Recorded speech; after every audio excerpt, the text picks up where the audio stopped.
సొంత ఊర్లో ఒక 5 ఎకర్స్ ల్యాండ్ ఉండి ఫార్మింగ్ చేసుకుంటూ ఒక 4 కోడి పిల్లలు, 2 మేకలు, బతకడానికి ఒక మంచి పని, ఎటువంటి అప్పులు లేకుండా ఉంటే అస్సలు ఆ లైఫ్ అనేది వేరే లెవెల్ ఉంటుంది. సిటీలో నీకు 50,000 వచ్చినా కానీ నీ ఇంటి పక్కన వాడు నిన్ను పలకరించడు. అలాంటిది ప్రశాంతంగా ఉండాలంటే ప్రశాంతత ఉండదు. రూమ్ రెంట్లు, ఈఎంఐలు, స్కూల్ ఫీజులు, ఇది అది అని మనశ్శాంతిని మొత్తాన్ని కోల్పోయి ఈ పల్లెటూరు లైఫ్ని మనం మిస్ చేసుకొని సిటీకి వెళ్ళిపోయి ఎవరికి కనిపించకుండా అసలు ఏదో అది ఒక డిప్రెషన్ లైఫ్ అది.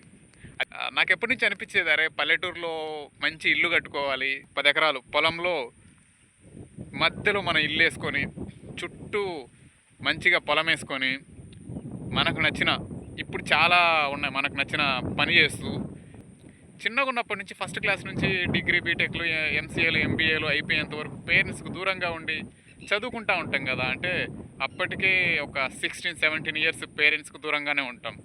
పర్టికులర్గా మిడిల్ క్లాస్ స్టూడెంట్స్ హాస్టల్స్లో కానీ ఇంకో చోట కానీ ఈ 16-17 ఇయర్స్లో పేరెంట్స్కి చాలా దూరంగా ఉంటాం. ఏదో చుట్టాలైనా రేర్లీ వస్తూ ఉంటారు. మనం ఎప్పుడో ఒకసారి వెళ్తూ ఉంటాము. ఆఫ్టర్ చదువు అయిపోయిన తర్వాత జాబ్ని బయటకు వెళ్ళిపోతాము. బయట ఎక్కడో హాస్టల్స్లో, పీజీస్లో మళ్ళీ అక్కడే లైఫ్ని లీడ్ చేస్తాము. ఇంకా కొన్ని రోజుల తర్వాత పెళ్ళి అయిపోతే భార్య, పిల్లలు ఇంకో చోట.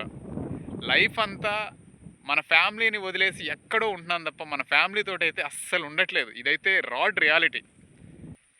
ఇవన్నీ నేను చాలా మిస్ అయ్యాను. పేరెంట్స్ని కానీ, రిలేటివ్స్ని కానీ, ఊరు వాతావరణం కానీ. సిటీలో ఏముంటుంది? ఇప్పుడు మనిషి అంటే నాకు తెలిసినంత వరకు ప్రశాంతంగా బతకడం కోసమే కదా మనకంటే లైఫ్ ఉంది నేను అనుకుంటా ఉంటాను. ఒక్కసారి చూడండి, అసలు నా చుట్టూ పచ్చడి పొలాలు, ఎంత ప్రశాంతంగా ఉంది. ఒక చిన్న టెంపుల్ ఉంది అటు సైడు, చాలా బాగుంది. పచ్చటి పొలాలు, మనుషులు ఎవరు లేదు, ఎంత ప్రశాంతంగా ఉందంటే